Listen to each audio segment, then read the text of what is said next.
শেষ পর্যন্ত চূড়ান্ত ঘোষণাটা এসে গেল।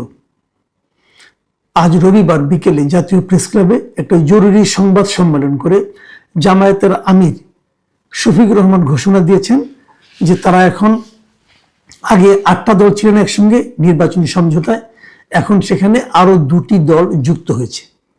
সেই দল দুটি হলো জাতীয় নাগরিক পার্টি মানে এনসিপি এবং কর্নেল অলি আহমেদের নেতৃত্বাধীন এলডিপি। এই দুটি পার্টি মিলে এখন তারা 10 দলের একটা নির্বাচনী জোট করলো এবং জোটে কে কয়টা আসন পাবে না পাবে এগুলো নিয়ে পরে আলোচনা হবে। যতদূর জানা গেছে এনসিপিকে তারা আসন দিচ্ছে 30টার মতো।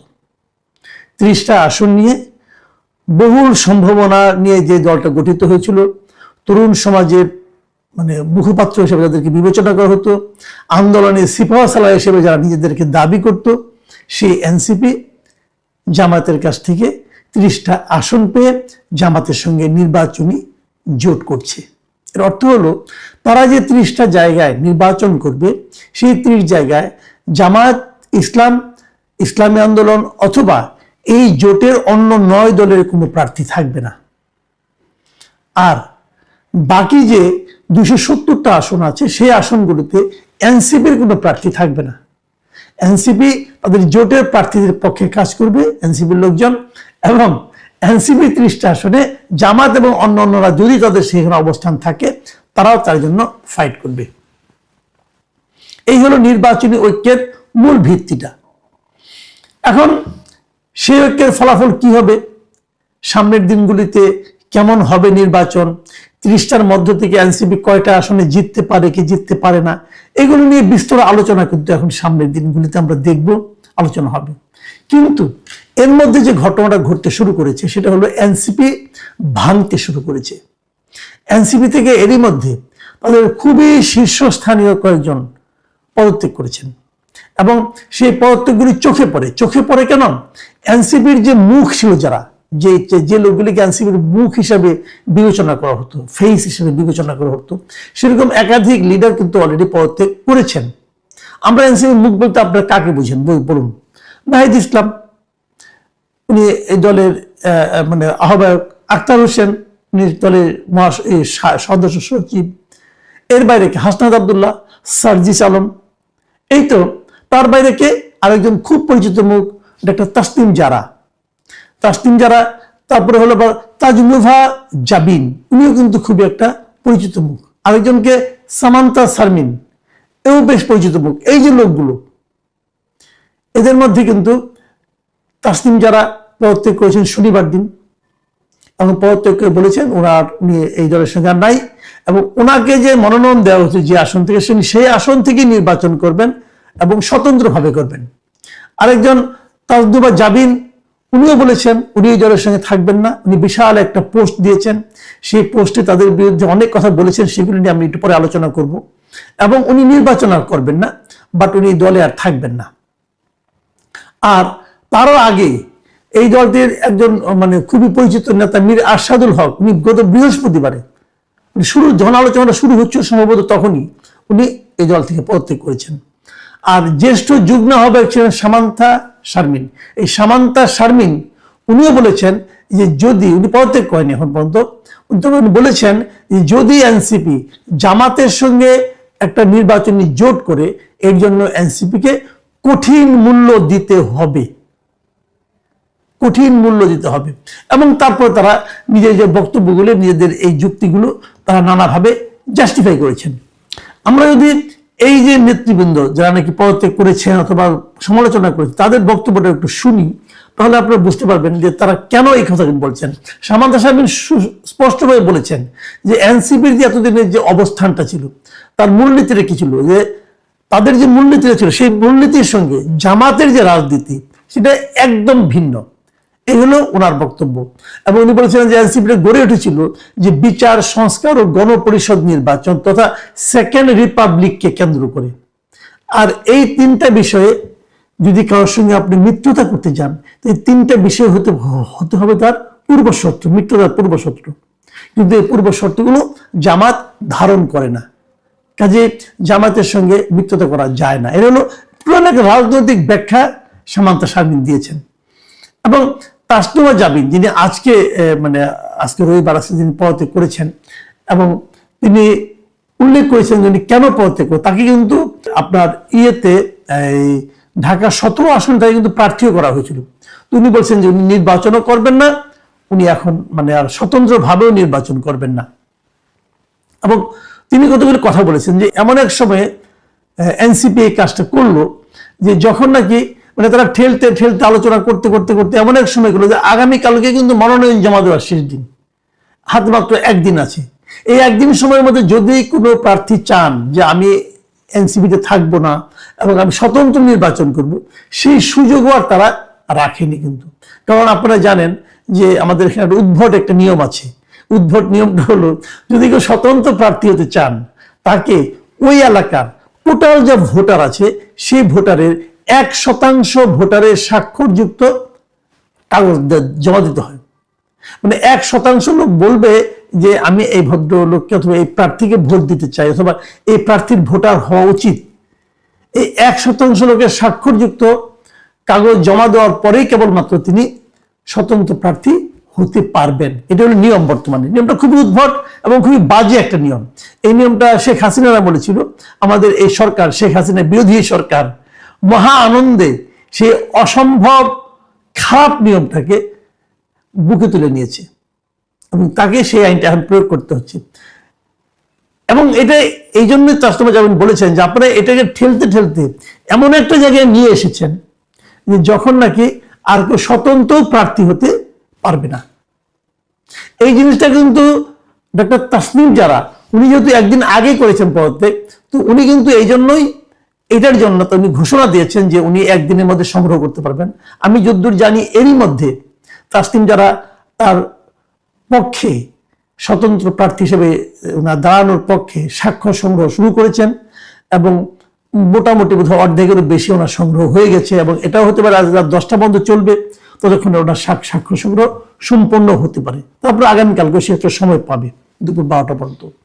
যাই হোক, এখন তাসনিমা জাবিন যে কথাগুলি বলেছেন সে কথাগুলো আমি কিন্তু আসলে একদম উড়িয়ে দিতে পারি। আমার কাছে খুব ওটা লম্বা স্ট্যাটাস পোস্ট সপ্তাহ পড়া যায় না, তবু যতটুকু আমি দেখেছি আমার কাছে এটা কিন্তু খুবই গুরুত্বপূর্ণ মনে হয়েছে। এবং উনি যে প্রশ্নটা করেছেন যে আপনি এরকম একটা বড় সিদ্ধান্ত নিলেন, কোনো আলাপ করলেন না, আলাপ না করে আপনি সিদ্ধান্ত নিলেন সবার সঙ্গে এককভাবে, এটা আসলে ঠিক হয়নি। কিন্তু আলাপ একদম হয়নি আমি কিন্তু তাও মনে করি না। কেন আপনারা জানেন যে ওদের সেন্ট্রাল কমিটিতে 214 জন মেম্বার আছে এনসিপি।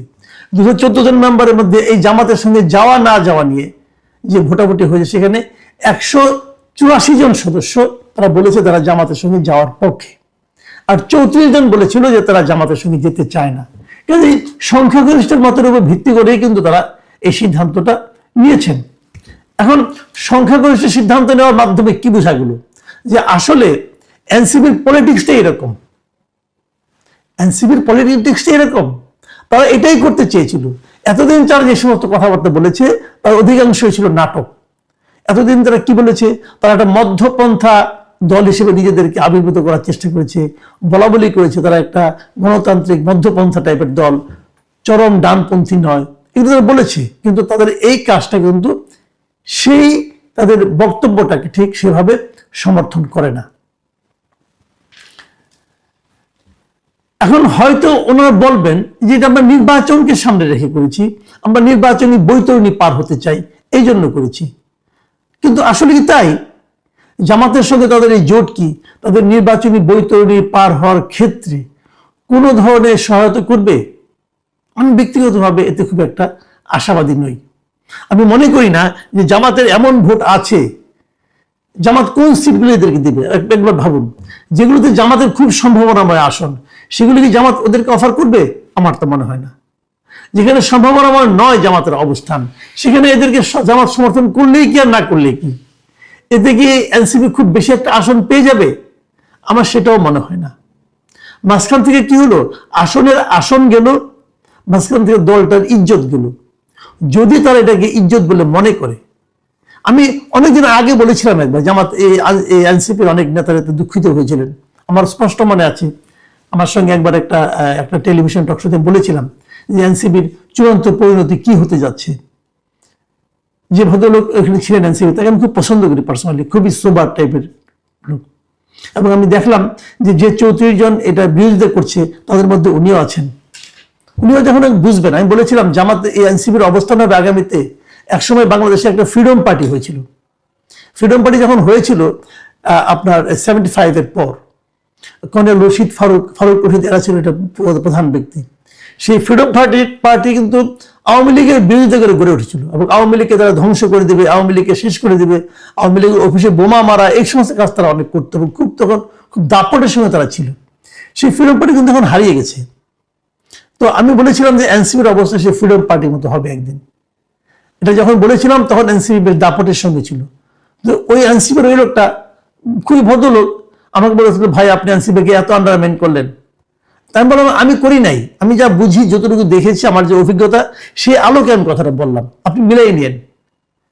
আমার এই অনুষ্ঠান যদি ওই ভদ্রলোক দেখে থাকেন এখন, তো ওনাকে আমি বলবো আপনাকে আমি কি বলেছিলাম মিলিয়ে নিন। এনসিপির অবস্থা ফ্রিডম পার্টির মতো হবে। ফ্রিডম পার্টি তাও তো 10-15 বছর টিকে ছিল। এই পার্টি কয়দিন টিকবে আপনি দেখে নিন। কারণ এনসিপির সামনে কিন্তু একটা ভবিষ্যৎ ছিল। আমি নিজে এনসিপি শীর্ষস্থানীয় নেতার সঙ্গে একবার আমার কথা হয়েছিল। উনি আমাকে জিজ্ঞাসা করেছিলেন ওনাদের কি করা উচিত। তখন তাদের সঙ্গে বিএনপির একটা আলোচনা চলছিল। ওদেরকে আমি বলেছিলাম যে আপনারা যদি বিএনপির সঙ্গে যান 2-1টা আসন পাবেন, কিন্তু দল শেষ হয়ে যাবে, এই দলকে আর ফেরত পাবেন না। আপনি যদি জামাতের সঙ্গে যান তাহলে তো তার চেয়ে একটু বেশি আসন পাবেন, কিন্তু আপনাদের রাজনীতি শেষ হয়ে যাবে। দল হয়তো থাকবে কিন্তু রাজনীতি থাকবে না। আপনাদের উচিত হবে এই নির্বাচনের কথা ভুলে যান, ভুলে আপনারা আরো 5 বছর পরের টার্গেট করেন, তারপরে নিজেদের রাজনীতি নিয়ে অগ্রসর হন, দেশের সামনে একটা বিকল্প রাজনীতি আপনারা মানুষের সামনে উপস্থাপন করেন। আমার এখন মনে হয় আমার এই পরামর্শটাও ভুল ছিল। এই কারণে ভুল ছিল, তারা জামাতের সঙ্গে যাচ্ছে এবং তাদের রাজনীতিটা শেষ করে দিতে যাচ্ছে। 2-1টা আসন পাবে কিনা আমি জানি না, কিন্তু রাজনীতি আর থাকবে না।